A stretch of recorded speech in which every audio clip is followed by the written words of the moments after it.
Ms. Malone, Mr. Martin, Cadillac, Officer Hart, and Mr. Stevens. And for the plaintiff attorney, I will be Mr. Polito. I will be defense attorney number 1, Ms. Tripp. I will be defense attorney number 2, Mr. Wagner. And I am the witness. And I will begin this dictation with a question. Ready? Here's the photograph of the bicycle I showed you before. If you can mark or maybe circle the general area of where the initial point of contact was with the bicycle tire.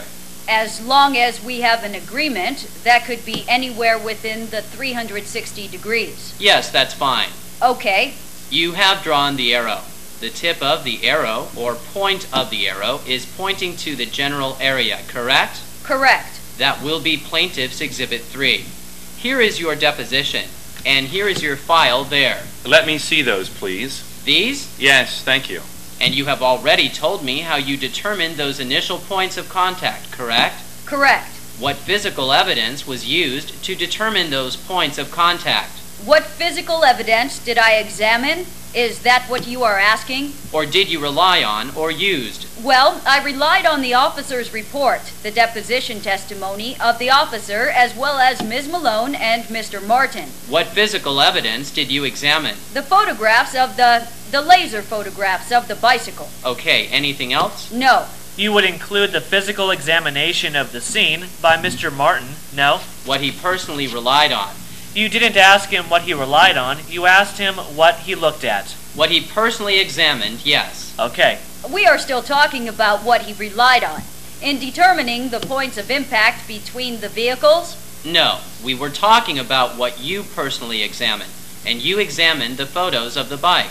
I would have to include... Wait, before you answer that, the question originally, though, was what did you rely on in determining the point of impact? Right. But that... I asked him one question, then I asked him a different one. I am assuming your question is not, what did you physically examine in general? That's what you already asked him when we started the deposition. I asked him again for the points of contact. Right, and that's what he just said, and you said no. I didn't say no. Let's ask it again. What physical evidence did you personally examine to determine the points of contact between the bicycle and the car accident?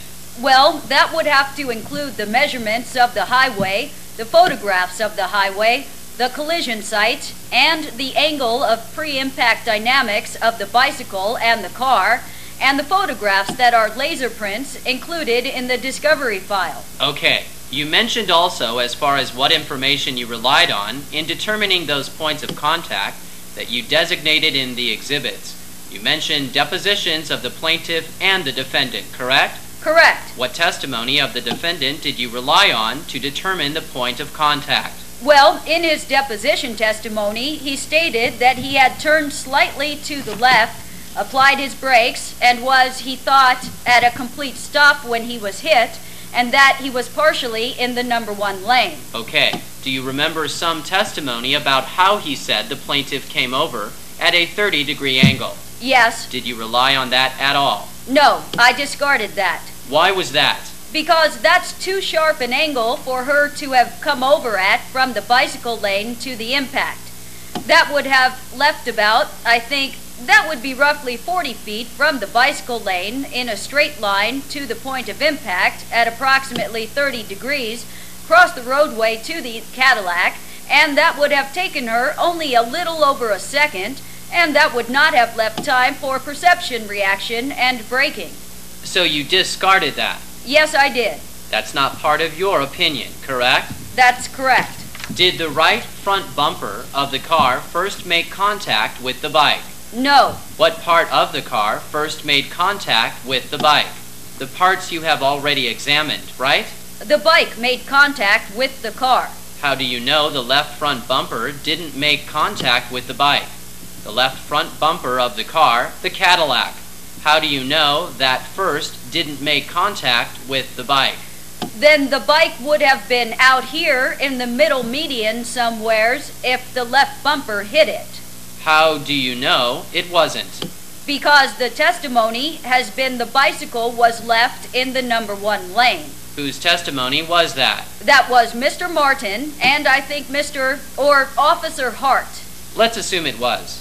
Let's assume it ended up in the center median. Would your opinion change? Well, I would have several different opinions on it. There is no evidence to show that that did occur or could occur. I am asking you to assume, as an expert, a hypothetical, that that's what happened, that the bicycle ended up in the center median. I will object. That hypothetical is incomplete. You are going to have to give more than that. I will join. Okay, well, given all the facts, the same as you have reviewed, okay, the only difference is that the bicycle upon impact ended up in the center median. How would that change your opinion? In other words, point of impact is the same. Every single thing that he has assumed is the same except for that. Well, obviously, the point of impact would be different. Wouldn't it, Mr. Stevens? Yes, you have got to give me a whole lot more than just that. Where would the impact expect to be if the bicycle ended up in the center median after the collision? Object. Incomplete hypothetical. Where is the center median? They can't instruct you not to answer. You can ask me to clarify. I am asking you to clarify because I haven't got the foggiest idea what you are talking about.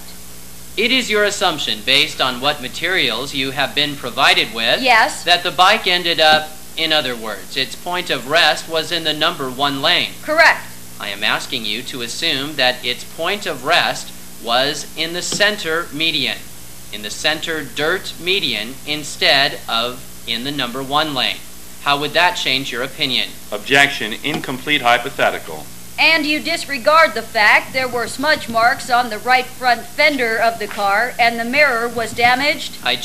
Why don't we keep everything the same? You can't. Okay. You want him to assume there was an impact between the bike and the vehicle, and the bike ended up in the center median in some way. That's right.